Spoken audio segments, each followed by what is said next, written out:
This is Speaking of Pets podcast, where we offer you up-to-date, science-based, accurate information. Oh, Gizmo! Good kitty. You're such a good kitty. And they're looking up and howling in unison. If it affects pets, we'll talk about it. The Speaking of Pets podcast is sponsored by Blue Buffalo Veterinary Diets. Love them like family, feed them like family. And this month only, take advantage of this special offer. You can get 50% off Vetrimax Allergy Season Chews through Chewy.com. Enter promo code Allergy50 at checkout. Vetrimax Allergy Season. Start it before it starts. Place your order now for this 50% off deal. Go to Chewy.com and enter the promo code Allergy50. Hey everyone, welcome to Speaking of Pets. I'm Dr. Alice Novotny Jeromin, a board-certified veterinary dermatologist, and I'm Janet Novotny King. I am not a board-certified allergist and dermatologist. I'm the doctor's sister, and I'm here to help you become a better pet owner and lover. Yay! You know, Janet, we have met the most interesting people doing these podcasts, and I have to say, majority have been veterinarians. Of course, I'm a little, prejudiced. But a lot of what? Smart cookies. We have another smart cookie with us today, and her name is Dr. Lynsey Victoria Rinelli. I want to give you a little background on her, and then I got some really special stuff to tell you about her. Lynsey did her undergrad at Wagner College, got her vet degree from Ross University, then spent some time at Louisiana State and Red Bank Veterinary Hospital, which is out by you, Janet, in New Jersey. It's a big specialty hospital. Yep. She did her small animal internship in emergency and surgery at Hickory Veterinary Hospital in Philadelphia. I love how all of us vets have been all over the country. That's why we all get along with people so well, because we've been everywhere. But anyway, she is now head of exotics at the Veterinary Emergency Group in Paramus, New Jersey. So I'm dying to find out what comes in on a Saturday night, exotic animal-wise, in Paramus. Hey, she's a Jersey girl. She doesn't pump gas. Well, we'll find that out. But she's also, this is so fascinating, she's the owner of Little Gray's Books, and I love the logo because it looks, I'm going to ask her, but it looks like it might be named after a little gray cat. And this is most exciting. She's the author of Goodbye for Now, which is a children's book that's going to be coming out in hard copy pretty soon. It's already out, I believe, in audio and paperback, but we'll find out about that. It's a book that helps children deal with the death of a pet. And gosh, that's so important. I mean, a lot of these kids have grown up with pets. It's like their brother or sister. So welcome, Dr. Rinelli. We're so happy you joined us today. Are you in New Jersey right now, by the way? Where are you? I'm in Central Jersey. Not to be confused with Northern Jersey or Southern Jersey. No, for as small as New Jersey is, I mean, it's big. Our older sister, Lynsey, lived in Montclair, Summit. And we used to go to Cape May, my husband and I, on vacation. Where else, Janet? We've been in a lot of places in New Jersey. My husband lived in Mountain Lakes, I think it was called, something like that. Oh, and our best friend lives in West Orange. Oh, yes. New Jersey's huge. It goes on forever. It does. But anyway. But I got to tell you, that Short Hills Mall, it's a destination. Yeah. It's to die for. Yeah.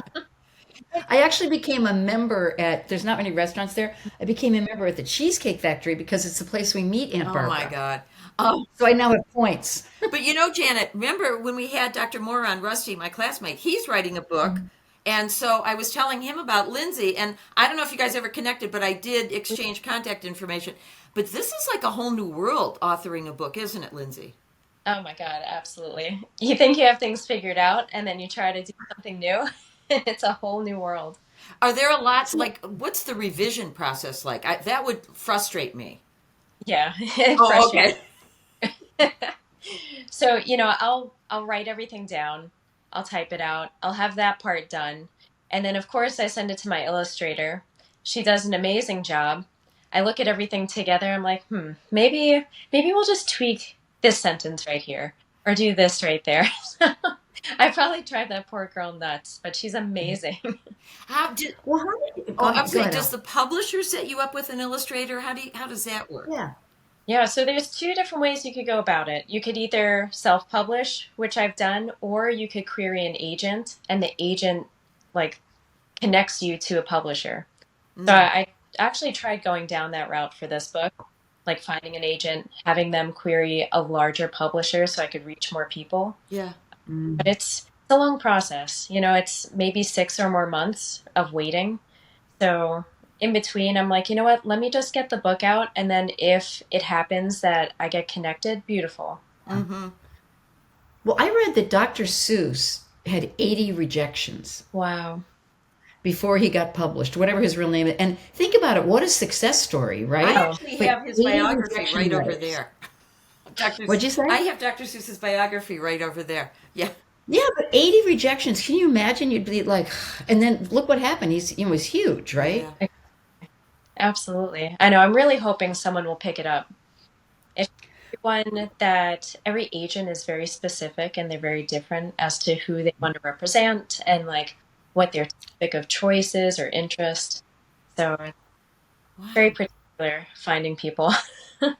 Well, as many people as we've talked to during this podcast, I have a lot of adult friends that would get a lot from your book. Really, because we get asked a lot, how do I know when it's the right time? How do I tell my kids? How do I handle my family? And so it's really important. What inspired you to write the book? Career, honestly. I mean, most of my thank yous, unfortunately, are from those moments.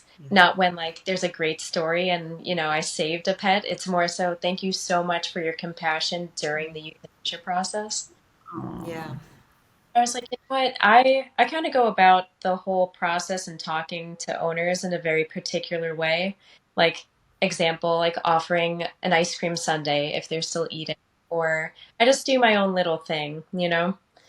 And I've gotten so many questions of how do I know it's time and how do I go about either talking to other family members, even as like adults, preteens, not just children. So that's what kind of inspired this. And it's been maybe 3 years of really wanting to write it, but not really taking the time to put pen to paper. Yeah. Wow. That's great. What That's really I'm great. interested too in, okay, so the audiobook is out, is that right? Yes. So what is the step? Why is the hard copy the last one? I don't understand that procedure. Yeah. So, Or don't, yeah, I bet you don't either. Well, you probably do after all this, but yeah, all of the research. So the Amazon like requirements for sizes, they had the 8.5 by 8.5, which is great for children and their little hands. But they didn't have it as a hardcover. They only had it as paperback. So that's what kind of pushed me to do the hardcover in Maryland. Actually, there's going to be another printing company helping me out. So it takes about 6 weeks, and they're printing 1,000 copies for me. So I'm really hoping to reach hospitals around the world with it. oh yeah, absolutely. When in dermatology, luckily, I didn't really have to do with euthanasia. It's a very happy specialty, let's face it. It's kind of the antichrist of what you do. You're in ER, and here I am, doing anal glands or something. But I used to have a Cynthia Rylant book, Dog Heaven or Cat Heaven, which I Yeah. would send to people when one of my patients would be lost. But I'm so anxious to see your book because I think it's a lovely gift. People just they would email me, they'd call crying, saying this is so lovely, and I think, at least in my opinion, the more elementary it is that you're dealing with death, as opposed to high technical and all that, I think it's more understandable. I'm even talking for adults. Mm-hmm. Yeah, because most of the adults, honestly, that I speak to, they don't realize what's going on because it's so high stress. Your adrenaline Yep. all-time high. I could say it a million different ways, but it's not really going to click until they get home and, Yeah. stress a little bit. And what's nice about this book is it kind of goes through the steps of, okay, recognition of having to get to the hospital, then being there and what the doctor is going to talk to you about, like what those diagnostics actually are and what they're used for. But it simplifies it. It doesn't make it too complex where it's too much. Hmm. And then the last part is really like the understanding. that they're always here with us, that they never truly leave us. Well, I would find it helpful, you two doctors, because when we put our Shaggy down, Mhm. the doctor explained what each of those steps was. Mhm. So can you guys explain that for our listeners? Lindsay, I'll leave that. Remember, I'm derm. I remember, if I have this right, if I remember correctly, because of course we were all worked up. There's 2 shots, right? Yeah. Two. So I Yes. always go through those 2 injections. And that's what, I go through in the book too. It's pretty much exactly how I would present it to a family. Mm-hmm. Well, I always say, if you haven't been through this before, there's one medication that's going to be the sedative that we give first. I always, just for comfort reasons, because they're just sedated at that point, let the family know that they could still hear them, they could still talk to them. It only takes a few minutes to take effect, so they understand timing. And then always let them know that I will ask their permission before giving that final injection. And that way they understand when I give it and that it's okay. And they're not nervous about it being given without their acknowledgement. I found that most people are shocked at how peaceful it is. Do you find that, Lindsay? And even having to go through this with my own dog, of course, then we as vets become the worst pet owners because we're blubbering and all over. But I know when we had to do that with Cinnamon when we were in Florida, the vet couldn't have been. They brought in 2 big bowls of food for her. She was just happy as a clam, and she just then they gave her the first shot, like you mentioned. She just got a little sedate, and I was sitting on the floor with my arm around her. And then they gave her the euthanasia shot IV, and it was so peaceful. I can't, there's not even words. So it's, and I know when my father-in-law passed away, and the funeral director in the hall of the hospital, my husband said, "Gosh, this must be awful for you dealing with it." He said, "It's an honor. It is an honor for me to deal with someone's love." And I thought, what a wonderful way to look at it. And that's so true, Lindsay. What an honor that you're there for their last moments and to give them that peace. Absolutely. No, I agree completely. And the big thing that I talk to them about too is because sometimes it could seem as if it's unpeaceful if they start to snore. So, baby vet years ago, I never mentioned it, but after that, after a few times, I always say, if they snore at home, which kind of brings peace to them, I say, we may snore once we fall asleep, and then they're not scared. Yeah. Yeah. Oh. Yeah. How true. Do most owners do you encourage owners to be with the pet? Because I think that's important. I do. I think that's the most important, time in that pet's timeline to actually be there for them. And even if they can't be there for the last, I just ask them to be there during the sedative. Mm-hmm. Mm-hmm. Oh, wow. And I think a lot of people don't realize the loving care that goes on in vet hospitals.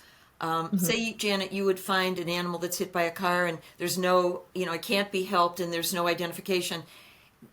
And you take it to the emergency room and they put it to sleep.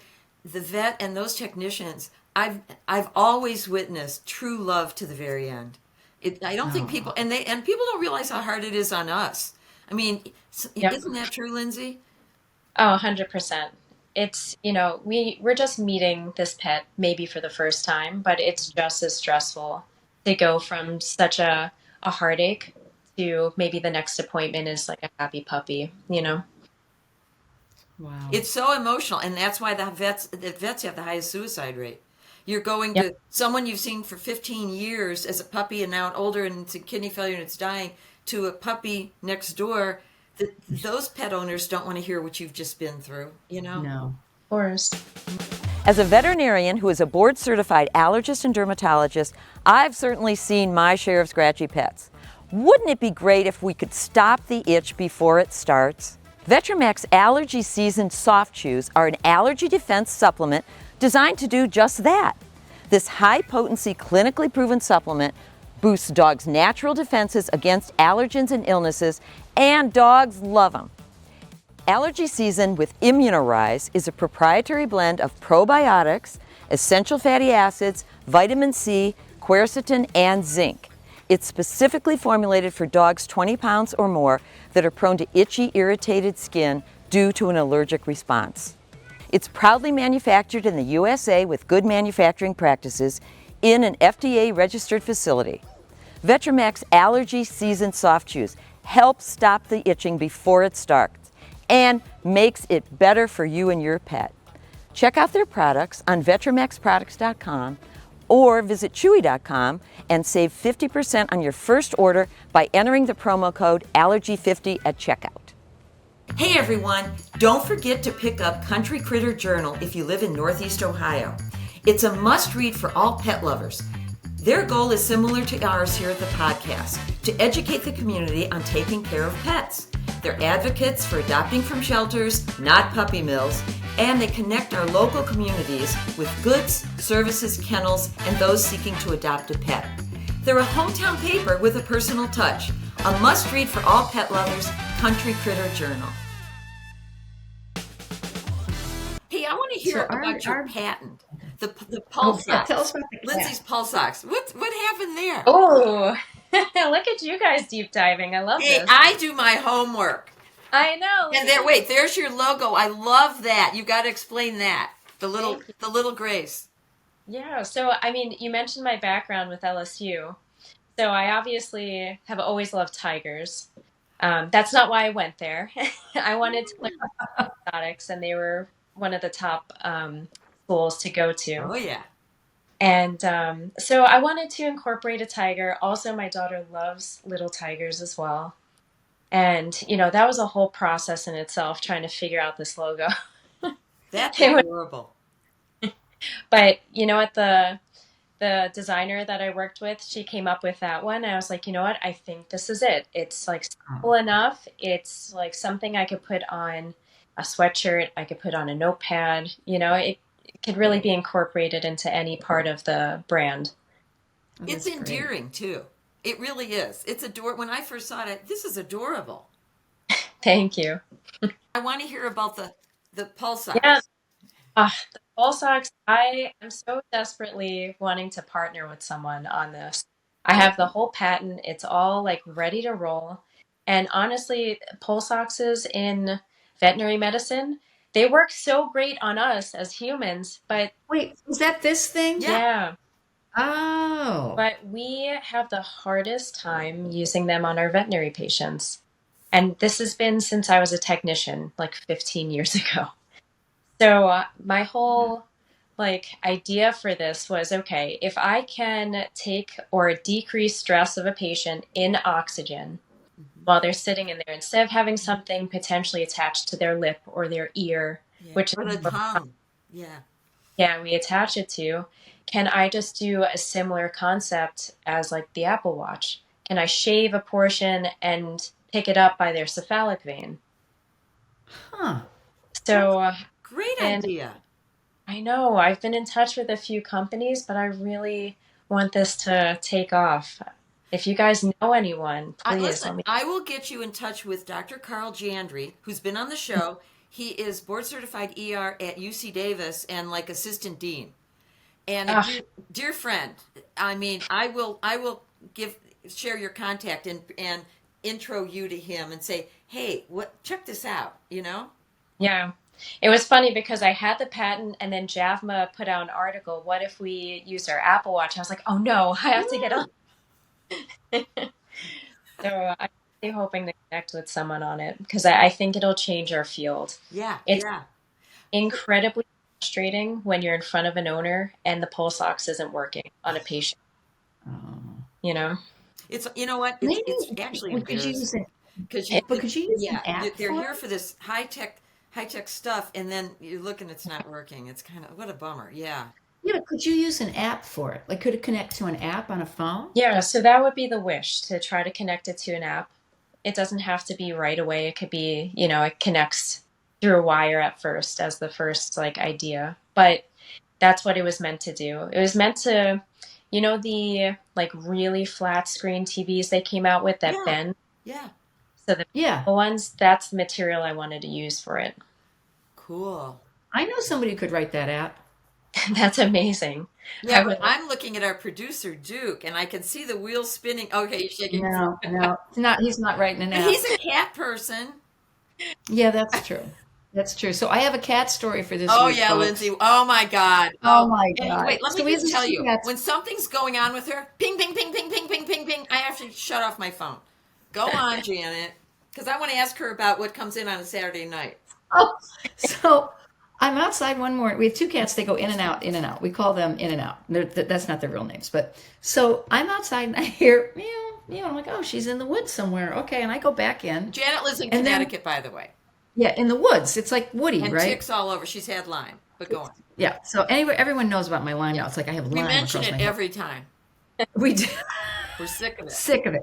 So anyway, so I go to work that day, and that night I'm passed out. It's 12:30, and our son comes in and goes, I can hear Izzy, but I can't find her because he brings her in at night. And you literally call, and the cats come in, or you shake the treat jar. So he's like, she's out there, but I can't figure out where she is. So we all go out there, and she is 50 feet up in a tree, like a ledge, a squirrel's nest. And it's pitch black here, and you see the little white head, meow, meow, meow, meow. So we're like, oh my God. I go, well, I'm going back to bed. They're in the woods, which is like tick central. I'm like, I'm not going in the woods. So we go back to bed. She's still up there the next morning. And we don't know how long she's been up there. So I go to work, and I'm talking to Alice, and everybody at work is like, got to call the fire department. And I'm like, I don't know, because how are they going to get her? And so then I'm driving home, and I call Alice. She goes, do not get the fire department. Do not call the tree guy, because she's going to go further up. If some, she's not a friendly cat. She's kind of skittish. So I'm like, oh my God. So I'm like, I set You're up my leaving laptop out the for work. husband wanted to put a ladder up there. I Yeah, could just he was see going to go get a ladder a at 1 o'clock in vegetable, the him morning. falling and living on a respirator the rest of his life. Go on. So I'm ready to go to ER with that. So then I'm driving home, and I call Alice, and Alice goes, do not, because they're going to go up the tree. So I'm sitting at our kitchen table with my laptop up. It's cold here, and I have all the doors open. There's no heat on. I'm freezing. I'm like this. All of a sudden, that striped tail comes walking right past me. So she did come down, but she wanted to come down, but when she would, the perch was all leaves. Like there was nothing to stick into, but Right, but she came down. everybody was End of story. involved. Every end of story. She's safe and sound, and she was hungry and But cut. wait, here's my other favorite pet owner story about that. So I said to Janet, "Well, open. You know how whenever you open a can of food, the cat comes running."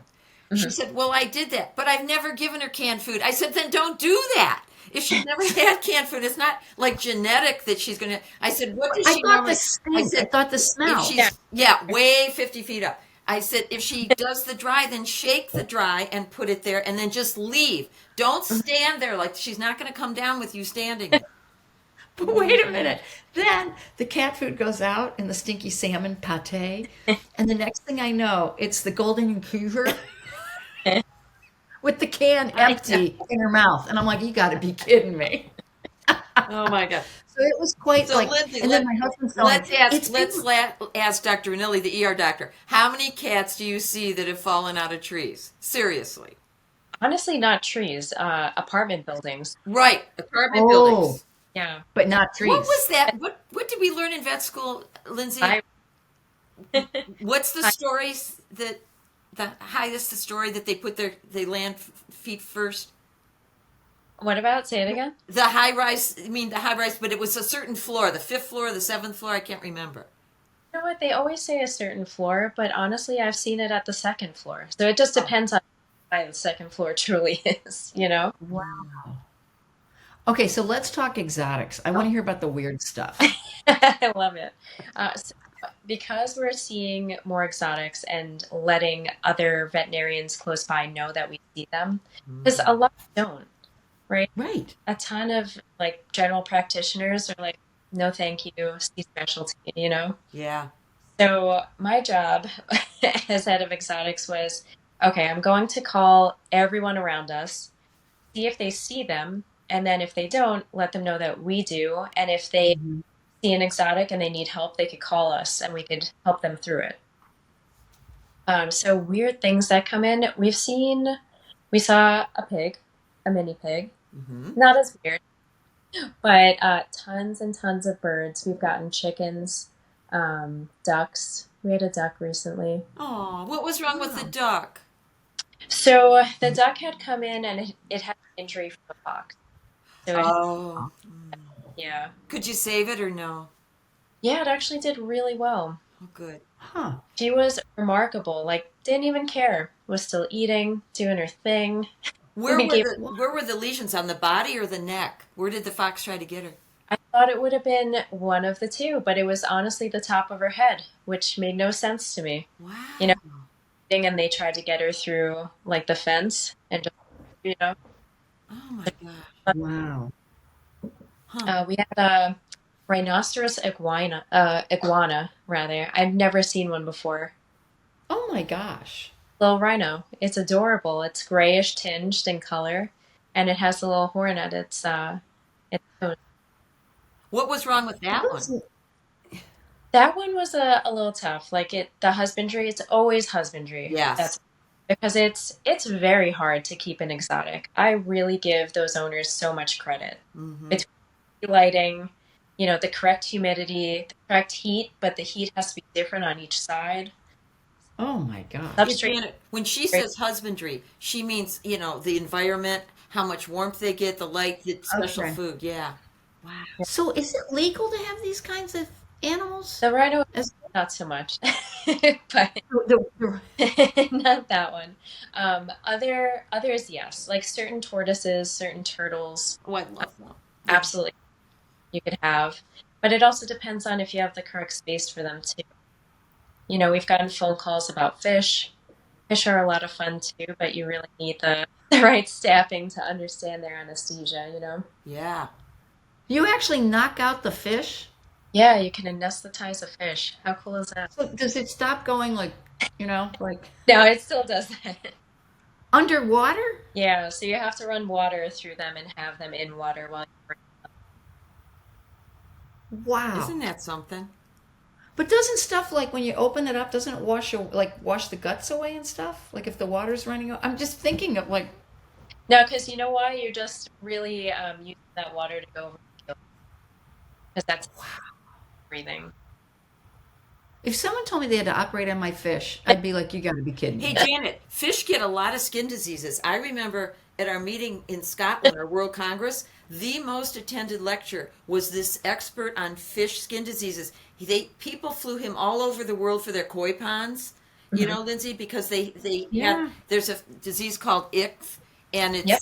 is that fungal? I can't remember. But I believe it's bacterial, but I have to look it up. We don't see it quite often. yeah, but I'm telling you, these like Wow. millionaires and billionaires have these expensive fish ponds, and it's tough to treat them, right?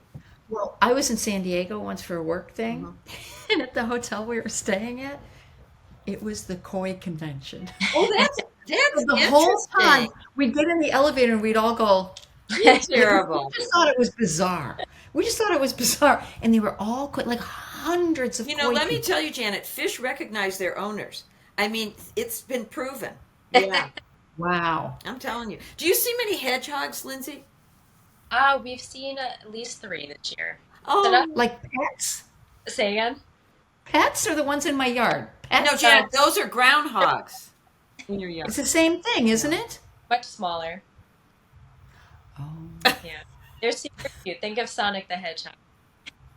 No, no, no. But we had a bad groundhog. Like it was ripping up everything, and the exterminator came, and I go, well, what do I put in? It was a live trap. He was just going to move it away, and I said, well, what do I put in the trap? And he goes, they really like cantaloupe. Oh, God. So I put a half a cantaloupe in there. It never came back though. Oh my goodness. But isn't that weird? Because cantaloupe's like not out in the wild for them. Yeah. Lindsay, when we go to Florida in Sanibel, we have those cane toads. And yeah, and you can't even touch them. They have a neurotoxin. And so Yeah. one day we were walking the dogs, and literally a cane toad as big as a softball was on the side of the road, and someone had hit it because the eye was proptosed, Yeah. and so we immediately turned around, and I got a box, and I took it to Crow, which is Clinic for Care of Wildlife. And the first thing she said to me was, "You didn't touch it, did you?" And I said, "No," because now they're telling people, are you ready for this, to put topical lidocaine on them, which I don't know how you do. I guess you have to use the spray because you can't touch it On the frog or on the toad? and then put it in the freezer to kill it. Wow. Wait, put topical Lidocaine. anesthetic. Yes. On Like its everyone skin. has that sitting around. Yeah, but I just put it in a box and take it to Crow and let them euthanize it. Yeah. I'm not going to put anything in my freezer that, you know. So you're literally freezing that's gross. Well, they sleep away. They get hypothermic. Oh. Yeah. Oh, it's terrible to think of. Oh my. Yeah. Yeah, now exotics, they're I've heard of before. So Wait, say that again because it broke up a little bit. so they're pithing their exotic after the actual euthanasia. So they're giving a sedative, going ahead and giving the euthanol, and then once they're asleep, like putting a small needle into their cranium so that they are really gone and don't wake. Wow. Yeah. Huh. Do you find that people with exotics, do they have them stuffed?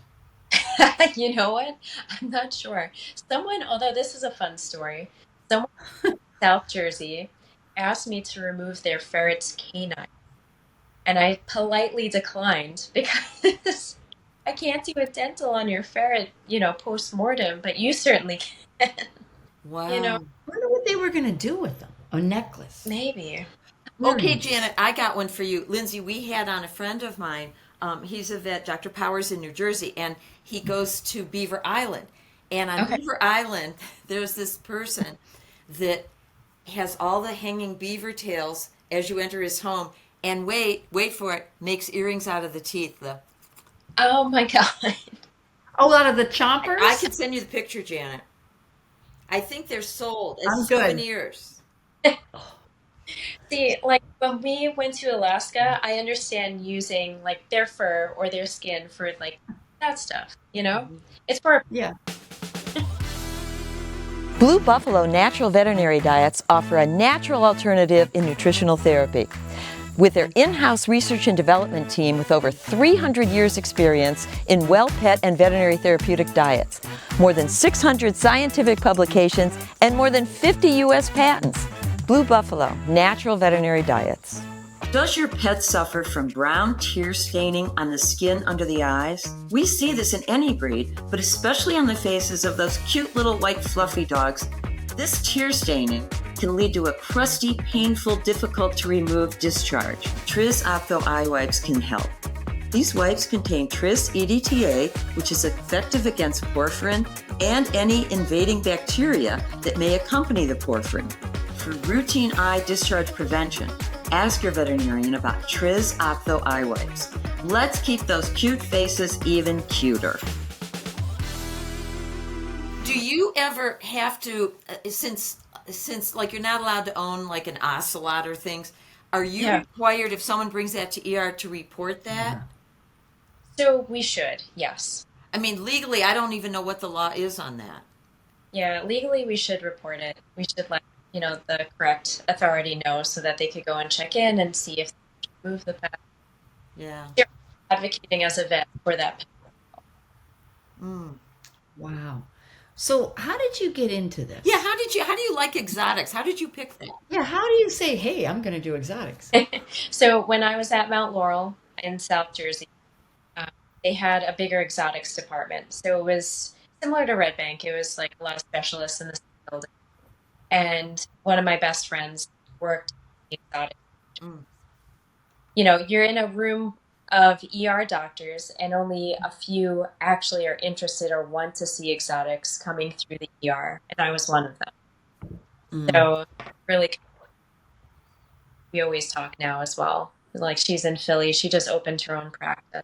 Oh, cool. So anytime I have, weird questions, I'm like, hey, you taught me so much, but I have no idea what's going on. I think it's interesting how chickens are really so popular now. I know. Yeah. They're becoming popular, especially through COVID, Yes. stores to get eggs. They're like, let's just get a farm of chickens. Yeah. A lot of people here have them in their backyard.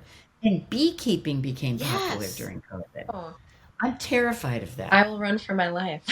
That scares me. They get into that. No, I'm good. Yeah. Mhm. Well, I don't think they have them as pets, though, Janet. I think they're just... No, but they do it for the honey, but they take care of them. that's true. It's a lot of work. You got to smoke it, and it's a lot. Yeah. You know, Lindsay, when I was a senior in vet school, and a woman brought in two turtles, this big. She was holding them like one on each shoulder. Like a brassiere. No, bigger than that, like a dinner plate.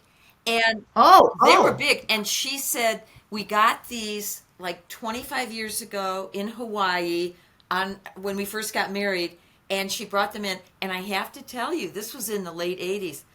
Yeah. Nobody really knew what to do. And a classmate of mine who had been in the Navy, and he was like you. He loved exotics, especially like mammals, sea mammals and stuff. Everyone's like, "Where's Don? Where's Don?" Well, he was in necropsy. We were doing the rotation.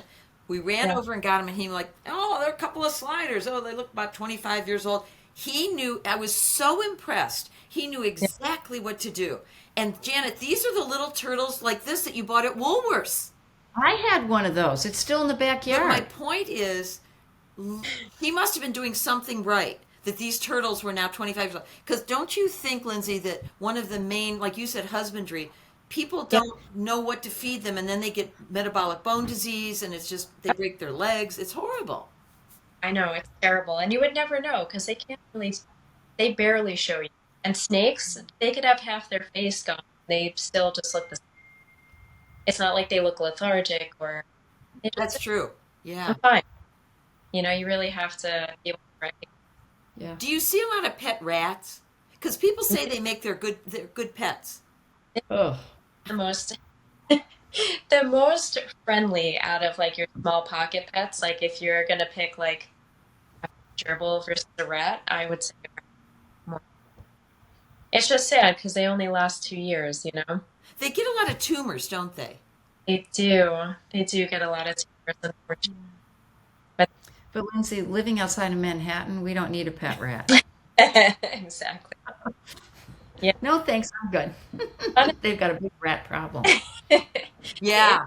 I remember when I was at AMC, I was walking my girlfriend's golden retriever, Chip. He was horribly arthritic, and so his owners were going to put him down, and Karen said, we'll take him if you want to sign him over. So I'm walking Chip along the river there, and while she was doing her rotation, and they were just scurrying all around. She was along the East River. She was on the east side. They used to run along, like when you're waiting for the subway, they're on the tracks. Yeah. Pizza Rat, he's famous. He had the whole piece of pizza. Oh, yeah, that's right. Hey, Pizza do Rat. you see any raptors there, or don't you send them somewhere else, Lynsey? Send them somewhere else. Yeah. They have a raptor trust pretty close by. That's good. So- We just we were supposed to do this cave thing, and there was this whole thing, and I learned about white nose syndrome. Oh, in bats. How fun It was the bat and the bats, and that was just fascinating. it is. So we decided not to go because then it infects like your clothing and everything. So we were like, no, we'll pass on that.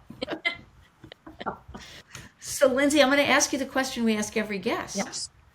What is your pet or human peeve?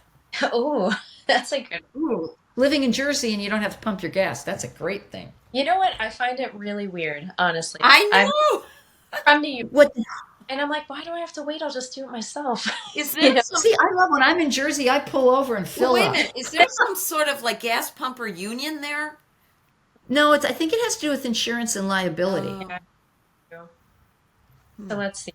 My pet peeve would be, you mean like animals that come in and No, anything. Like some people said, people that don't use turn signals. Like what pisses you off? Oh, well, I would blue chew with their mouth open. Oh, That's a good one. Yeah. That's pretty gross. And what inspires you to do your work?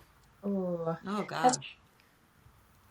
I don't think you can put that into words, but That's a tough one. That's not like a single sentence. yeah. I would Feel free. That's a new question, by the way, Lynsey. I will tell you, she pulled that one out of her hat. Out of my. Yeah, I know. Who's wrong with right. that? I would honestly say, the success stories that you get really keep you going. Like the days that you have 3 or 4 bad cases that you've tried everything, you've pulled every trick out of your hat and it's still not doing well. Those are days that are tough to say, why am I doing this? Wow. I love orthopedics and I really wanted to be an orthopedic surgeon. So, the fact that I could do surgery where I am is so important to me. Yeah. So those days are very, very much rewarding for me as well. I remember when we had to dissect the frog, whatever grade that was. You were talking about pithing. We had to kill it first by And putting you the know pin what? in the And brain. how unuseful was that? That to me is so horrible because nobody learned They from don't do that. it anymore. It was all, ooh, look at it, smells, everything. Nobody learned from that. And these poor frogs were killed for nothing. I still disagree. They don't do it anymore. We did a worm and a Yeah, frog. well, yeah. Yeah, I know. I thought that was silly too. Yeah. That was weird. That was like, was that middle school or high It school? doesn't matter. It was just horrible.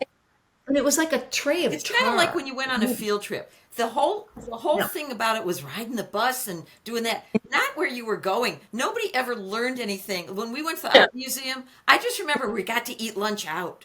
You know what I Yeah. mean? I don't remember anything about the art museum. It was just the excitement of, am I going to throw up when I'm on the bus? I mean, it was, that kind of stuff. But I have to agree with Lynsey. People would always say, but you've helped so many pets, but you dwell on the ones you couldn't help. And and I hate that. I hate that in spite of us helping 95% of what comes through the door, it's almost like, okay, yeah, right, but I didn't help this one, And that's why I think as vets, we're so kind of crazy emotionally like that. Yeah. Same. I feel the same way. Yeah. I got to ask you, I remember when I had to work ICU at Ohio State, it was like 3 a.m. and I remember having to divide 300 by 2. And I'm like, I know I can do this. I know normally I could do this, but it's 3 a.m. and I'm having a hard time. How can you do it with the time that, like, when you work overnight? Overnight is rough. Yeah. As a mom, it's been really rough. Oh. And trying to work less overnight and more day or more swing shifts. Mm-hmm. So we will go to midnight. Because I feel like I could be on point and a great doctor. Overnight, at this point in my life, I don't feel like I'm as sharp. And I don't like, going through that like whole situation where it's like, okay, I have this emergency that just came in. I'm trying to, keep as sharp as during the day, and you're just like working your way through. Yeah. And then that haunts you because then you get home and you're like, I know this.